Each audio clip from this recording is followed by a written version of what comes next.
Reject किया, decline किया उसको, तो उसके बाद जो जवाब में उनका आया वो भी यही था कि now this debate is like, कुछ उसका मैं पैराफ्रेज कर रहा हूँ, the essence was that it's got not the same meaning. अब समस्या उसमें ये है कि पाकिस्तानियों को स्टेक ही नहीं है कश्मीर में, तो वो स्टेक होल्डर ही नहीं है, तो उनका पॉइंट ऑफ व्यू क्यों है? आप जर्मन को बुलाइए, फ्रेंच को बुलाइए, आप पाकिस्तानी को क्यों बुलाते हैं कश्मीर के मसले? ऑक्सफोर्ड यूनियन की जो डिबेटिंग होती है, वो एक हम जैसे ओरेटर्स या थॉट लीडर्स के लिए, ओपिनियन मेकर्स के लिए इट्स लाइक एन ऑस्कर। आज जब भारत दुनिया की सबसे अधिक स्ट्रांग उभरता नेशन है, तो ये क्यों किया जा रहा है? And I could sense a conspiracy, I could sense a kind of a strategy behind it, और इसलिए मैंने उसको डिक्लाइन किया। मुझे ऐसा लगता है कि जब तक इकोनॉमी स्ट्रांग नहीं होगी और माइंडसेट स्ट्रांग नहीं होगा, आप कुछ भी कर लें, कुछ नहीं होने वाला। आज वो जो नई जनरेशन है, वो इंटीग्रेट हो रही है। आज वो भारत के झंडे लेते हुए डरते नहीं है, पत्थरबाजी कम खत्म ऑलमोस्ट ही हो गई है,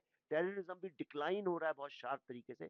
मुझे ऐसा लगता है कि अब अच्छे दिन आने वाले हैं। देखिए, जब उनका पहला आया था तो मैं काफी सोचता रहा, मेरे को 1 महीना हो गया शायद आए हुए। उसके बाद उनका और लेटर आया, फिर उनका फोन आया 3-4 बार, जब वो मेरे को उन्होंने बोला, क्योंकि ये मैं जानता हूँ अच्छे से कि मैं नहीं आऊंगा तो ये जो डिबेट है इसका कोई मीनिंग नहीं रहेगा। For them I am perhaps very very important and crucial. तो जब मैंने रिजेक्ट किया, डिक्लाइन किया उसको, तो उसके बाद जो जवाब में उनका आया वो भी यही था कि now this debate is like, कुछ उसका मैं पैराफ्रेज कर रहा हूँ, the essence was that it's got not the same meaning, क्योंकि वो भी जानते हैं इस बात को। उनकी स्ट्रेटेजी क्या थी? पाकिस्तानी, मैंने वो लेटर डाला है उसमें अपने उसमें, वो पाकिस्तानी लोगों को बुला लिया। अब समस्या उसमें ये है कि पाकिस्तानियों को स्टेक ही नहीं है कश्मीर में, तो वो स्टेक होल्डर ही नहीं है, तो उनका पॉइंट ऑफ व्यू क्यों है? आप जर्मन को बुलाइए, फ्रेंच को बुलाइए, आप पाकिस्तानी को क्यों बुलाते हैं कश्मीर के मसले? प्रॉब्लम ये है कि हम लोग आजाद तो हो गए हैं, लेकिन जो कॉलोनाइजर्स हैं वो अभी भी ये सोचते हैं कि हमें आज़ादी हम डिजर्व नहीं करते हैं, और इसीलिए ये तरह तरह के नैरेटिव क्रिएट करते हैं हर समय इंडिया को डिस्टर्ब करने के लिए। तो इट्स अ प्लॉय। और मैं जानता हूँ अच्छे से कि ऑक्सफोर्ड यूनियन की जो डिबेटिंग होती है, वो एक हम जैसे ओरेटर्स या थॉट लीडर्स के लिए, ओपिनियन मेकर्स के लिए it's like an Oscar, for us it's the biggest thing. और इससे अधिक प्रेस्टिजियस मुझे लगता नहीं है कोई डिबेटिंग का प्लेटफॉर्म है। लेकिन इसका मतलब ये नहीं है कि यू सरेंडर टू अनट्रूथ। इसमें प्रॉब्लम ये है, उनने जो मोशन था उनका वो था कि Kashmir is an, the house believes, first of all the word believe, the house believes that Kashmir is an independent state. ये सवाल उठ ही कैसे सकता है, क्योंकि इंडिया तो एक सॉवरेन कंट्री है। आर्टिकल 370 हटने के बाद जो है सवाल ही खत्म हो गए। और अगर आप कश्मीर का भी जो ओरिजिनल कॉन्स्टिट्यूशन अगर देखें, तो उसके प्रियम्बल तक में ये लिखा हुआ है कि we pledge our integrity with India and something like to sovereignty of India. तो वो पूरी तरह से प्लेज करता है अपने आप को कि इट्स पार्ट ऑफ इंडिया। ये सवाल उठना ही क्यों चाहिए? वो ऐसा है कि मैं बनारस हिंदू यूनिवर्सिटी में या जेएनयू में बैठ के मैं डिबेट करूं that Texas should be an independent state, या मैं किसी भी कंट्री के बारे में कुछ भी बोल सकता हूं, मैं बोल दूं कि Wales should be an independent state. I found it very offensive. मुझे ऐसा लगा कि आज जब भारत दुनिया की सबसे अधिक स्ट्रांग उभरता नेशन है, तो ये क्यों किया जा रहा है? And I could sense a conspiracy, I could sense a kind of a strategy behind it, और इसलिए मैंने उसको डिक्लाइन किया। एंड आई जस्ट, और मेरी ऑक्सफोर्ड की हिस्ट्री भी है। 2022 में इनने मुझे एक बार बुलाया था, जब मैं वहाँ गया था। तो जब मैं पहुंचा ऑक्सफोर्ड में, जस्ट उसके कुछ घंटे पहले उन्होंने वो प्रोग्राम मेरा कैंसिल कर दिया, मेरा जो ऑक्सफोर्ड यूनियन का ऑफिशियल जो प्रोग्राम था।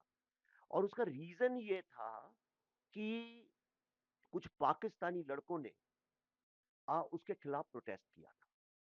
तो जो यूनिवर्सिटी अपने आप को डिसेंट का मसीहा बोलती है और अपने आप को डिसेंट और डायलॉग का चैंपियन बोलती है, उसने चंद पाकिस्तानी लोगों को, जो एक one sided point of view है, उनके प्रोटेस्ट पे कैंसिल किया था। And then I called everybody to Hyde Park, और उसके अगेंस्ट मैं हाइड पार्क में गया, thousands and thousands of people के। तो मैं डिबेट से तो दुनिया में किसी से डरता नहीं हूँ, चाहे कोई भी हो, क्योंकि अगर आप अपने में कन्विंस्ड हैं, अगर मैं इंडिया की वैल्यू समझता हूँ, तो मैं दुनिया में वर्ल्ड में किसी से भी डिबेट करने से नहीं डरता हूँ।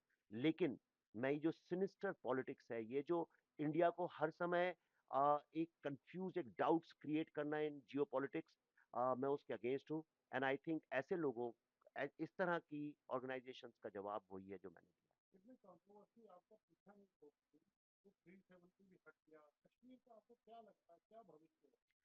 देखिए, मैं अभी कुछ ही महीने पहले कश्मीर गया हुआ था। कश्मीर का भविष्य धीमा है, लेकिन बहुत मजबूत नींव पे इस बार खड़ा हो रहा है। कश्मीर की देखिए सबसे बड़ी, हाँ, ठीक है, टेररिज्म वो सब है, पर टेररिज्म से हुआ क्या? टेररिज्म से कई सारी चीज़ें हुई। एक एक सारा जो कॉन्शियसनेस है कश्मीर की, जो बच्चे 1990 के बाद पैदा, वो एक कॉन्फ्लिक्ट वाली कॉन्शियसनेस हो गई होगी। हर चीज़ में they wanted to conflict. Second चीज़ ये था, इकोनॉमी इतनी बुरी तरह से ड्रॉप हो गई, इतनी गरीबी हो गई, टूरिज्म ड्रॉप करने लगा। मुझे ऐसा लगता है कि जब तक इकोनॉमी स्ट्रांग नहीं होगी और माइंडसेट स्ट्रांग नहीं होगा, आप कुछ भी कर लें, कुछ नहीं होने वाला है। और ये 2 चीज़ें ऐसी हैं, जो कि आप डेटा और फिगर्स में नहीं देख सकते। आप देखिए टूरिज्म हाईएस्ट रिकॉर्ड पे जा रहा है। आप परफॉर्मेंसेस देखिए, स्पोर्ट्स में, एजुकेशन में, क्रिएटिविटी में, आर्ट में, हर जगह Kashmiri young boys and girls are performing. जो देखिए, जब 2019 में जब हटा था, जो 14-15 साल के बच्चे थे, आज वो 19 साल के होने वाले हैं। तो धीरे धीरे ये माइंडसेट चेंज हो रहा है, धीरे धीरे इकोनॉमी स्ट्रांग होती जा रही है। और दूसरा, एक आदमी जो आइसोलेटेड रहा है मेन स्ट्रीम से इतने सालों, 1 साल नहीं, यानी 50 साल की हिस्ट्री है, जहां पूरी जनरेशन एक आइसोलेटेड फील करके मर भी गई। आज वो जो नई जनरेशन है, वो इंटीग्रेट हो रही है। आज वो भारत के झंडे लेते हुए डरते नहीं है। पत्थरबाजी कम खत्म ऑलमोस्ट ही हो गई है। टेररिज्म भी डिक्लाइन हो रहा है बहुत शार्प तरीके से। मुझे ऐसा लगता है कि अब अच्छे दिन आने वाले हैं, बशर्ते कि जो अभी इलेक्शंस हैं उसमें ऐसे लोग ना जीते जो खुद टेररिज्म के लिए रिस्पॉन्सिबल थे।